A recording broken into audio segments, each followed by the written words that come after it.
Dans le cadre de notre travail de culture et enjeux du numérique, nous avons décidé de nous intéresser aux liens entre numérique et démocratie. En effet, aujourd'hui, les questions de démocratie, les élections, les grands débats politiques sont indissociables des usages du numérique, notamment sur les réseaux sociaux. De nombreuses techniques sont utilisées pour influencer les pratiques et les résultats politiques.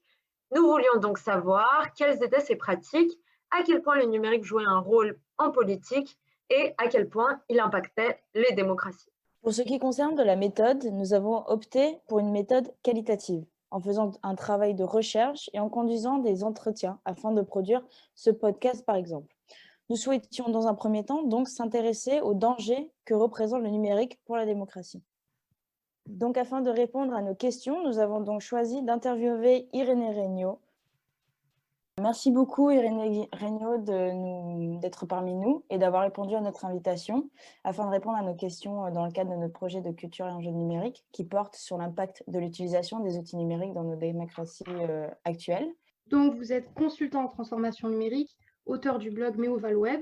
Avec Yael Benayoun, vous avez également cofondé le think tank Le Mouton Numérique et coécrit Technologie partout, démocratie nulle part. Plaidoyer pour que les choix technologiques deviennent l'affaire de tous aux éditions FYP. Dans cet essai, il est question de la mise à l'écart des citoyens par les industries, mais également par les pouvoirs publics, dans les décisions qui sont prises en matière technologique, au sein même d'une société qui se veut démocratique. Comprendre comment des technologies peuvent affecter nos démocraties, ainsi redonner une place aux citoyens dans ce processus décisionnel, telle est l'ambition que vous posez donc dans cet ouvrage, qui est plus qu'un constat. Technologie partout, démocratie nulle part s'attache à concevoir des solutions vers une nouvelle définition de la notion de progrès. Donc, en voyant tout ça, on s'est dit que vous seriez assez bien placé pour nous parler du coup de ce lien entre démocratie et numérique. Et c'est ce qui nous a mené à notre première question. Avec tous les grands débats qu'il y a dans les dernières années, les grands scandales en lien avec la démocratie et la technologie, est-ce qu'il est vraiment justifié de percevoir une menace à la démocratie par certains usages du numérique? Et si oui, comment se manifeste-t-elle? Alors déjà, merci beaucoup pour l'invitation. Je suis ravi de répondre à vos questions. Alors pour répondre, oui, la réponse à votre question est oui. Il y a un danger démocratique à l'endroit des choix technologiques, dans le sens où déjà, les formes que prend la technologie vont en partie déterminer la forme que prend la démocratie. Heu, alors aujourd'hui, à travers des algorithmes, la façon dont est structuré le débat, par exemple sur Facebook, on va avoir une certaine forme de liberté d'expression. On va avoir, par exemple, aussi des formes de modération sur Facebook qui vont faire qu'on va pouvoir, censurer, atténuer, voire éteindre des mouvements qui se créent avec, des raisons qui sont plus ou moins bonnes, hein. Vous avez un groupe, je ne sais pas, pro Raoult qui se monte en l'espace de 2 jours avec 300 000 personnes, qui est fermé, qui est réouvert, par Facebook, sans forcément qu'il y ait d'explication sur, les raisons de ces choix, depuis l'intérieur de l'entreprise. Ça ne veut pas dire que ces choix sont forcément mal intentionnés. Facebook fait face à des problèmes, disons graves en ce qui concerne les discours de haine, les fake news et cetera. Mais ça interroge sur, la souveraineté qu'a Facebook par rapport à celle d'un État dans, la la la gestion de la parole publique en ligne. Il y a un chercheur qui s'appelle Romain Badoir, qui a écrit un bouquin très intéressant là-dessus, qui s'appelle, «Les nouvelles lois du web». Après, de mon côté à moi, avec, Yaël, ce qu'on essaye de regarder, c'est aussi, comment, d'une part, on fait des choix technologiques dans une société, démocratique, dans une société, hein, et dans une société démocratique. Donc ça, c'est une première chose et d'autre part, dans quelle mesure ces choix vont avoir j'aime pas trop le mot, mais un effet retour sur la démocratie qui, va, la transformer. La démocratie, c'est, si vous revenez vous étudiez les sciences politiques, à l'historique, à la socio-histoire de la démocratie, c'est, la création d'un espace public où on peut discuter, où on n'a pas peur de se prendre des coups de matraque. C'est aussi, le fait de pouvoir voter, hein, c'est une des composantes de la démocratie, avec un isoloir, une urne transparente. Et le fait d'avoir une presse libre, indépendante, et cetera.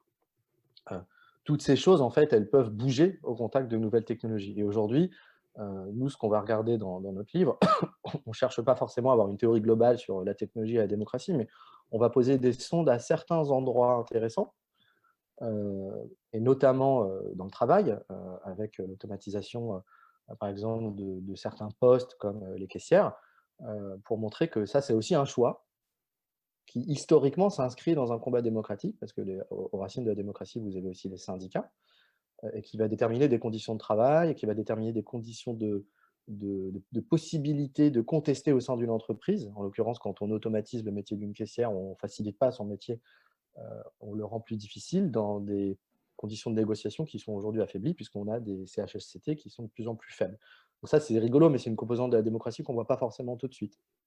À côté de ça, vous avez d'autres cas beaucoup plus évidents d'un point de vue démocratique qu'on va aller chercher. Par exemple, on va s'intéresser à ce qui s'est passé à Toronto, où un groupe de citoyens a formé une coalition pour défier, j'allais dire, une filiale de Google, Sidewalk, qui, par l'entremise de la ville et du conseil municipal, a décidé du jour au lendemain de monter un grand projet de Smart City sur une partie du littoral. Donc là, on a un mouvement de contestation qui va aller poser des questions, mais qu'est-ce que c'est que ce projet, comment sont gérées les données, etc. Et qui va être enrôlé ensuite dans un processus institutionnel, consultation, etc., organisé par la ville sous la pression. Et on s'aperçoit que ce processus institutionnel est complètement inutile, en fait, puisqu'il ne fait que valider la poursuite du projet et qu'il ne tient pas compte de l'avis des citoyens.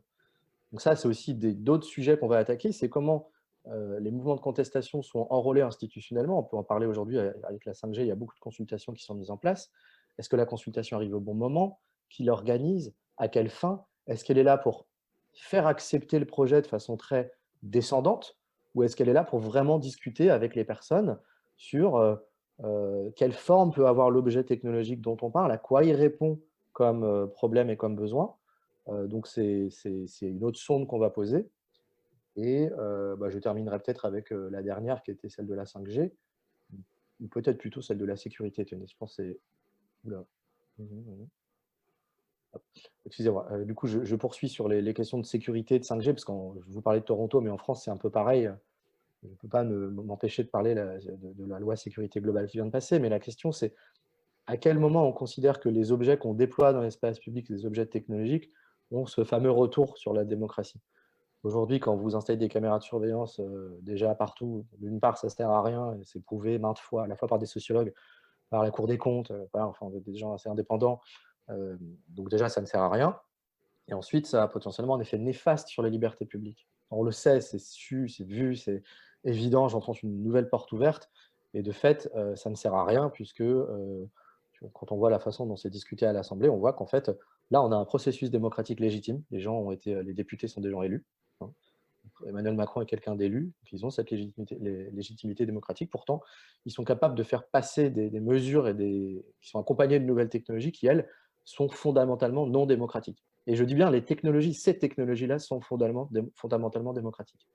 Parce que, et dernière chose, après j'arrête, mais il n'y a pas une bonne et une mauvaise façon d'utiliser une caméra de vidéosurveillance à reconnaissance faciale.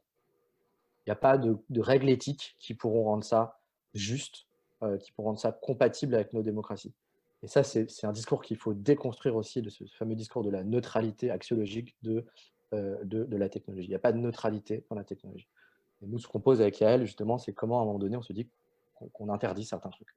Par exemple, on a interdit le clonage humain pour des raisons éthiques. C'est pas pour rien. Parce qu'il n'y a pas un clonage humain bon, un clonage humain mauvais. Enfin, après, il y a plein de types de clonage, ça dépend de quoi on parle, mais en tout cas, vous faites faire une nouvelle Inès, une nouvelle Léa ou une nouvelle Hélène, c'est interdit. Voilà. Et donc, selon vous, il y aurait des outils technologiques qui seront du coup bons pour la démocratie et d'autres qui seraient mauvais pour celle-ci. Et il faudrait interdire du coup ceux qui seraient mauvais, mais encourager ceux qui seraient bons. Ou est-ce que tous les outils technologiques présentent un danger? En fait, bon, c'est un peu simpliste dit comme ça, peut-être, si c'est ce que j'ai laissé transparaître, mais je pense que c'est moi qui ai laissé transparaître ça. En fait, ce qui est important, c'est de comprendre qu'ils ne sont pas neutres. Ni bons, ni mauvais, ni neutres. Donc, fondamentalement, je ne sais pas, une technologie de reconnaissance faciale, de reconnaissance d'image, parce qu'en fait, c'est ça, hein, peut-être utile dans certains cas, je ne sais pas. Ce qui est intéressant, c'est de comprendre les conditions de production des technologies. C'est-à-dire que mettre des caméras de vidéosurveillance sur reconnaissance faciale, ce n'est pas la suite logique, naturelle du progrès. c'est à un moment donné un contexte idéologique, une montée des questions sécuritaires depuis les années 80, années 90, avec cette question de l'entrée dans le débat public, du terrorisme aussi, de la violence urbaine, qui n'est pas forcément plus élevée d'ailleurs aujourd'hui qu'hier, hein. Il n'y a pas du tout d'ensauvagement, en tout cas pas dans les statistiques. Et donc c'est ce contexte idéologique-là qui va favoriser l'apparition de ces artefacts. En fait, j'allais dire, ils sont quasiment leur miroir direct. C'est leur incarnation matérielle, en fait. Donc l'idée, c'est pas de dire à la fin, quand l'objet est là, il est bon ou il est mauvais. L'idée, c'est de s'intéresser au cheminement qui a fait que cet objet est arrivé sous cette forme, avec cette conception-là. Pourquoi cet objet et pas un autre, en fait, tout simplement.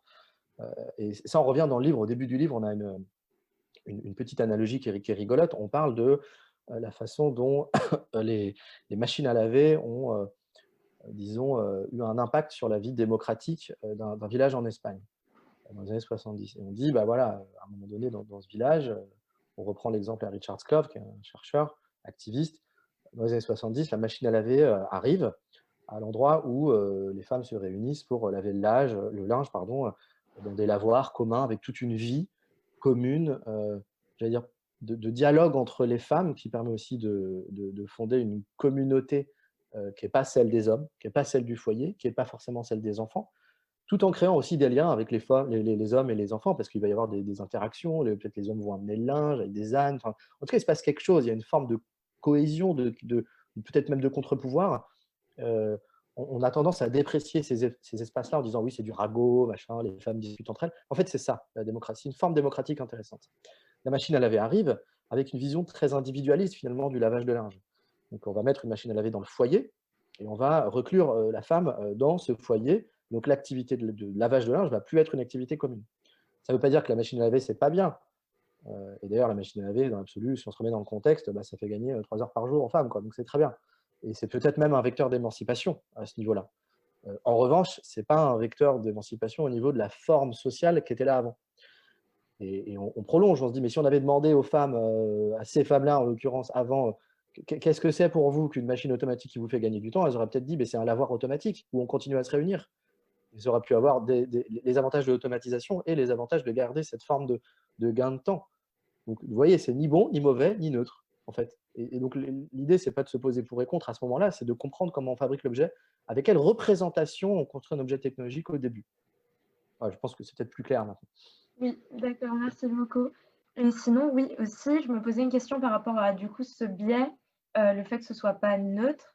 Et je me disais, par exemple, à qui aujourd'hui ces technologies qui représentent un danger pour les démocraties profitent-elles? Est-ce que ça profite plus à l'État, du coup, comme on l'a vu avec la loi de sécurité globale, aux entreprises privées? Après, bon, tout dépend ce qu'on entend par État, hein, parce que quand l'État, c'est vous, c'est moi, c'est tout le monde. Et puis, bon, il y a l'État central, l'État déconcentré, il y a l'administration, je sais pas, il y a l'hôpital, enfin, vous connaissez, hein, comment se compose une administration. Tout ça, ça compose l'État, en fait, hein. Donc, je pense que quand on parle d'État aujourd'hui, là, on parle plutôt de gouvernement, en fait, ou plutôt de gouvernements successifs qui s'inscrivent dans une certaine idéologie, voilà, qui fricotent avec le néolibéralisme et ce qu'on appelle un peu abusivement l'État, mais qui pour autant signale aussi peut-être que l'État aujourd'hui sert un peu d'accompagnateur justement de cette idéologie-là néolibérale. Le bouquin de Pierre Dardot qui vient de sortir là-dessus est éclairant. Il questionne justement la différence qu'on peut faire aujourd'hui entre l'État et les systèmes économiques, dans la mesure où l'État s'est beaucoup érigé en protecteur parfois. Est-ce qu'il l'est encore aujourd'hui ou est-ce qu'il est plutôt un accompagnateur de ces idéologies-là? C'est important de préciser ce préalable parce que c'est ça qui permet de répondre à votre question après, à qui ça profite. Dans la mesure où l'État est accompagnateur, voire financeur de certaines industries, et notamment industrie de la surveillance, par exemple via la BPI, la Banque publique d'investissement. L'État, nous, hein, c'est notre argent, on verse indirectement via la BPI des millions, par exemple à la ville de Nice, pour installer des caméras de surveillance. Donc, en fait, il y a parfois, pas toujours, mais une conjonction justement des intérêts, une convergence aussi des idéologies entre cet État-là et certaines industries. Donc oui, c'est éventuellement cette espèce de conglomérat un peu flou que profite le crime, si je puis dire, mais aussi à des entreprises à des industries qui ont des noms, hein, qui sont très clairs et qui ont des intérêts financiers clairs et nets. Enfin, je veux dire, c'est caché à personne que, je ne sais pas, Thales ou Capgemini ou Google ou Microsoft travaillent pour mettre en place parfois des technologies complètement sécuritaires. Ce n'est pas un secret.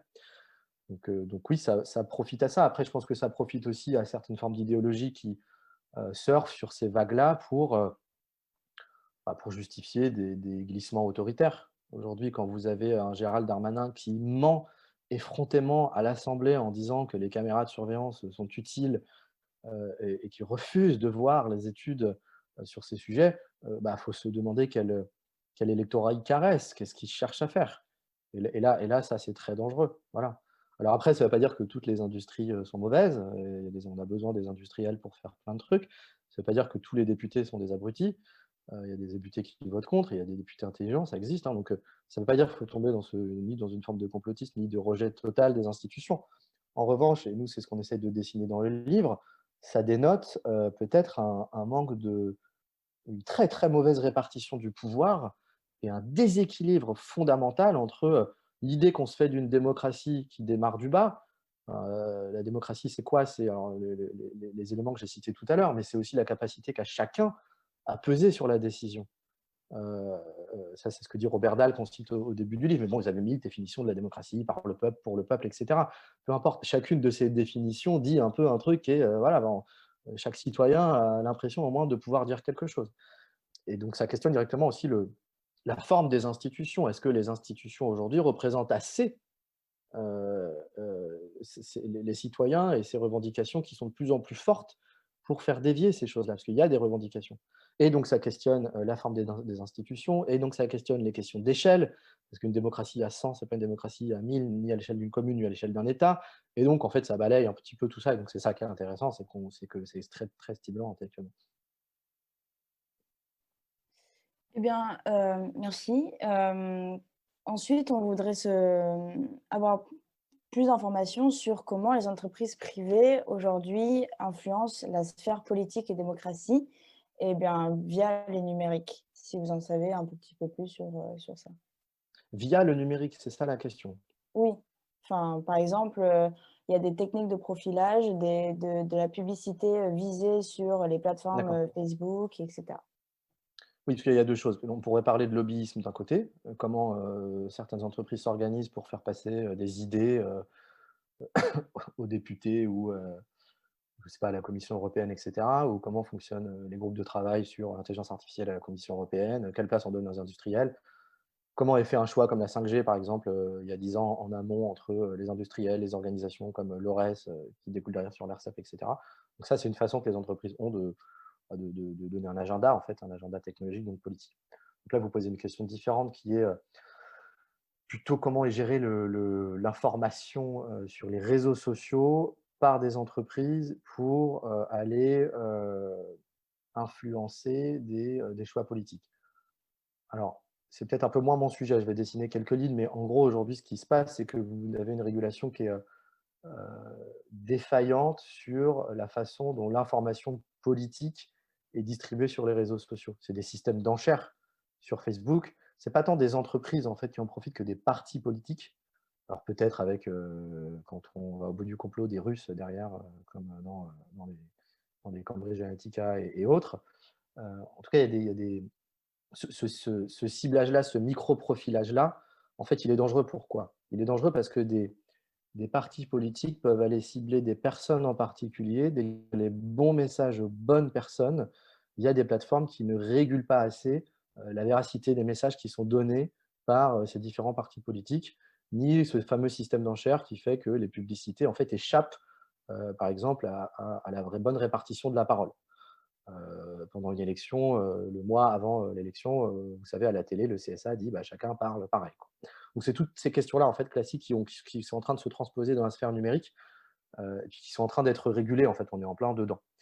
Donc même chez Facebook, on se pose ces questions-là. Facebook planche à des comités indépendants de régulation à la fois des nouvelles, des fausses informations, des discours de haine et de ces trucs-là. Et donc, encore une fois, le bout de la question aujourd'hui, mais ça, c'est quelque chose que vous retrouverez vraiment dans le livre de Romain Badoir, c'est tout le monde est d'accord pour dire qu'il faut réguler, mais tout le monde ne régule pas forcément de la même manière parce que tout le monde n'a pas la même conception de la liberté d'expression et tout le monde ne sait pas qui doit réguler. Est-ce que c'est les plateformes qui doivent réguler avec des comités indépendants, mais sont-ils vraiment indépendants? Est-ce que c'est l'État avec une forme de retour type loi Avia, un truc qui s'appelle la censure? Donc en fait, c'est ça, c'est qui doit censurer l'information. Donc censurer, c'est pas forcément interdire, hein. C'est par exemple déréférencer une information. On peut dire, Facebook peut dire aujourd'hui une information fausse, je ne vais pas la supprimer, je vais dire qu'elle est fausse, c'est ce qu'il fait aujourd'hui, ou je vais ne plus la diffuser, ne plus la faire circuler, ne plus l'afficher dans les flux.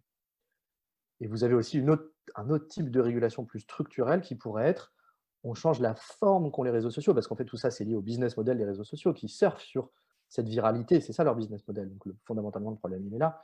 Vous avez des gens comme aujourd'hui Dominique Boulier par exemple qui vont vous dire bah, il faut peut-être réfléchir à faire une forme de refroidissement médiatique, par exemple en donnant, je ne sais pas, un nombre de retweets par jour et par personne. Alors c'est un petit peu radical, mais c'est ça.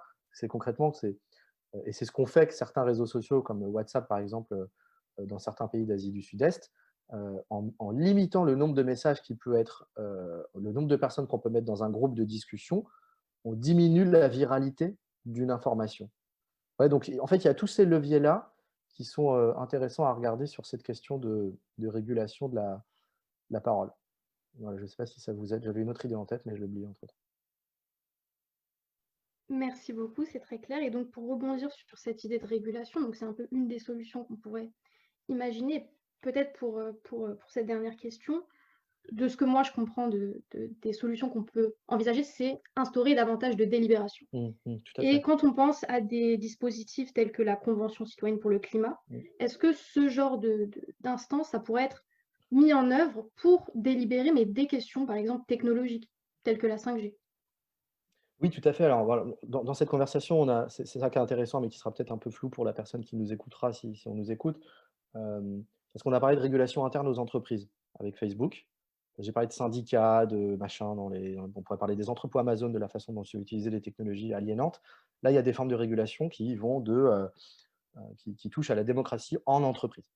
Démocratie technique en entreprise. Donc, comment on fait des choix technologiques en entreprise. Donc ça, on va parler CHSCT, syndicats, CSE, on va parler forme de l'entreprise, est-ce que c'est une coopérative où les gens votent, etc. Donc ça, c'est une forme de régulation du progrès dans l'entreprise. Ensuite, il y a une forme de régulation qui peut se faire à l'échelle d'une ville. Donc là, vous avez concrètement un conseil municipal qui va discuter d'un sujet. Et puis, vous avez d'autres formes de régulation démocratique, enfin, tous ces échelons démocratiques, institutionnels en tout cas, qui vont se faire à l'échelle de l'Assemblée, des députés, etc. Et vous avez ces nouvelles formes de régulation par la délibération qui existent depuis en gros les années 80, qui nous viennent principalement du Danemark et des États-Unis. Donc ça, on parle de jurys citoyens ou de conventions citoyennes, de conférences de consensus. Et dans la plupart du temps, ce sont des panels de citoyens qui sont réunis, souvent c'est 15 personnes, qui rencontrent un certain nombre d'experts sur un sujet donné, controversé, qui se font un avis, puis qui délibèrent et puis qui donnent des recommandations. Donc on a eu ça sur, je sais pas, on a eu ça sur des projets de gazoducs aux États-Unis, on a eu ça en France sur les OGM, on a eu ça sur la loi bioéthique, on a eu ça sur plein de sujets. Et on a eu ça avec la Convention citoyenne, avec un format particulier qui est celui d'avoir 150 personnes tirées au sort. Mais ça, c'est pour une autre raison qui nous vient de propositions qui ont été faites par Nicolas Hulot, Florent Gagneur et Dominique Bourg, qui, eux, réfléchissent à pérenniser ce mouvement-là avec une assemblée citoyenne permanente, assemblée du futur, qui juxterait le Parlement. Donc en fait, je pense que de ces idées-là, de faire une autre assemblée encore, peut-être à la place du Sénat par exemple, en mélangeant ça avec les jurys citoyens, est née la Convention citoyenne. Après le grand débat, après les Gilets jaunes, il y a tout un contexte politique, etc. Il faut bien voir que ces jurys citoyens, quand ils sont organisés, souvent ils mobilisent 15 citoyens qui sont mis dans les conditions de s'approprier un débat. Ce n'est pas un micro-trottoir, hein. Prenez les jurys d'assises, par exemple, on vous dit est-ce qu'un tel ou un tel doit aller en prison pendant 15 ans? Ou aux États-Unis, est-ce qu'il faut qu'il passe sur la chaise électrique, hein? Donc c'est le film 12 hommes en colère, si vous voulez. Donc en fait, les citoyens interrogés sont investis d'une mission, qui est une mission, je veux dire, sacrée, au sens où ils sont mis en responsabilité.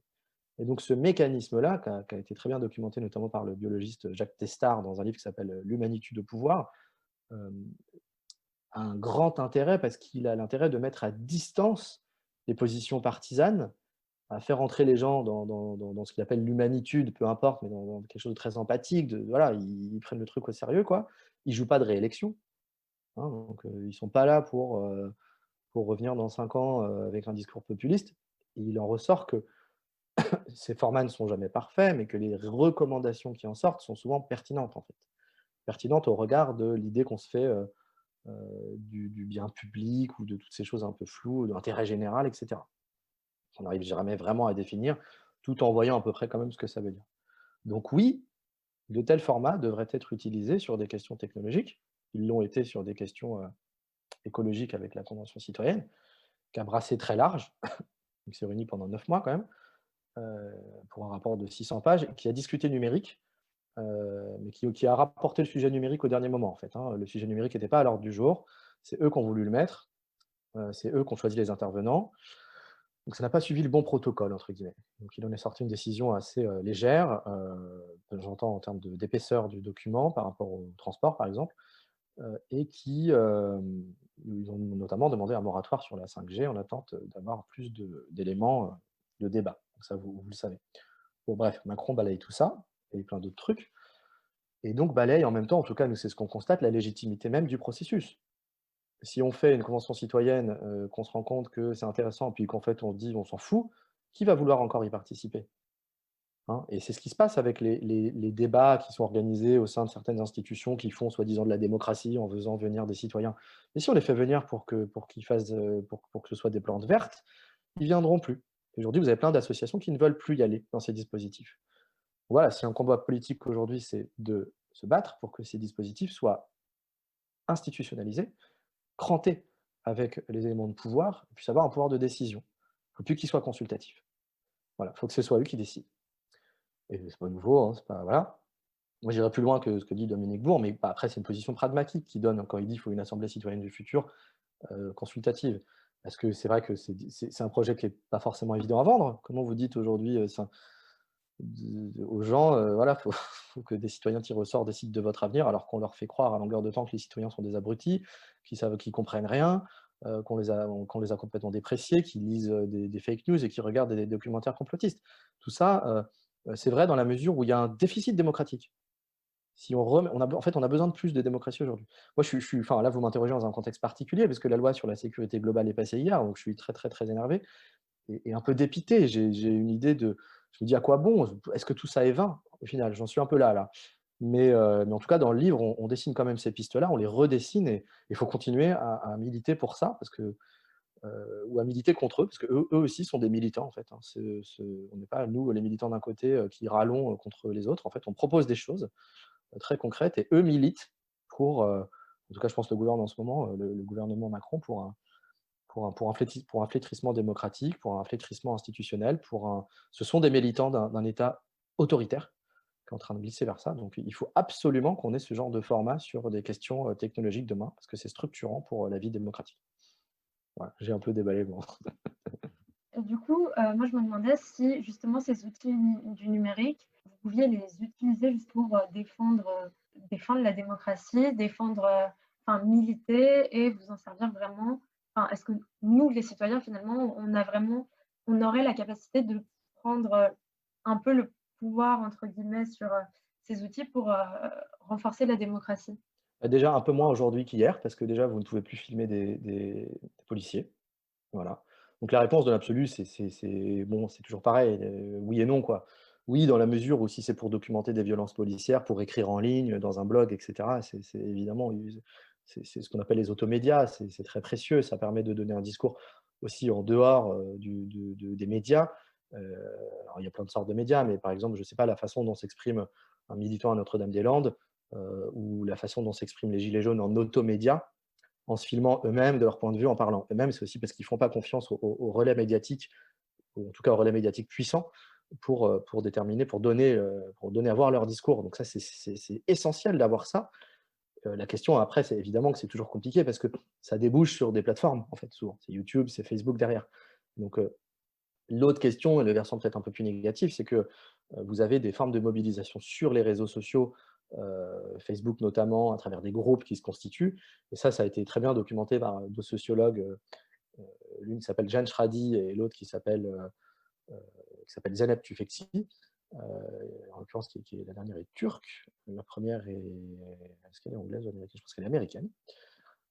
Et elles ont toutes les deux montré que ces formes de mobilisation naissent, éclosent assez vite sur les réseaux sociaux, mais ne se constituent pas forcément dans le temps, parce qu'en fait, elles vont, j'allais dire, disrupter tout le temps nécessaire pour se connaître dans une contestation.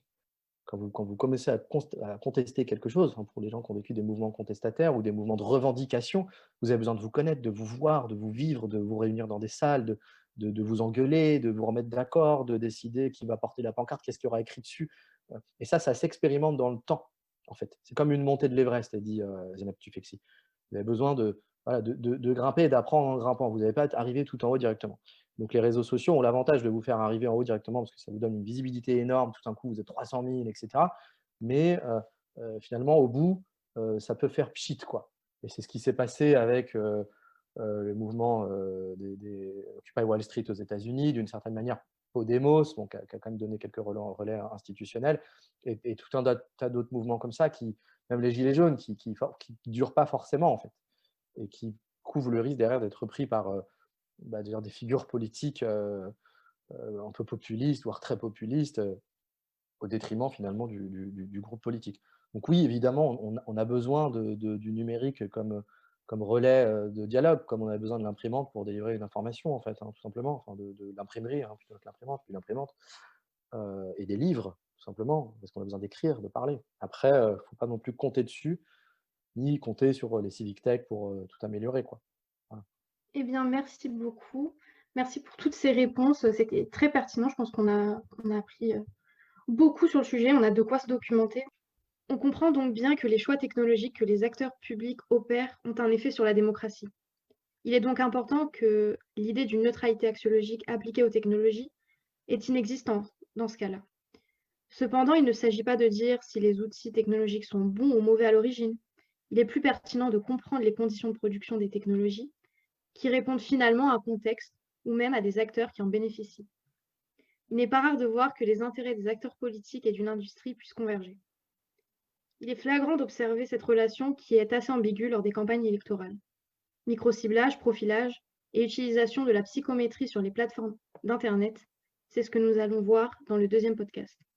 Enfin, nous vous conseillons donc d'aller lire le livre de Irine Regnault et Yael Benayoun sur Technologie partout et démocratie nulle part aux éditions FIP, afin de mieux comprendre en quoi bien connaître les avantages et les risques d'utilisation des outils du numérique, c'est mieux agir pour préserver la démocratie.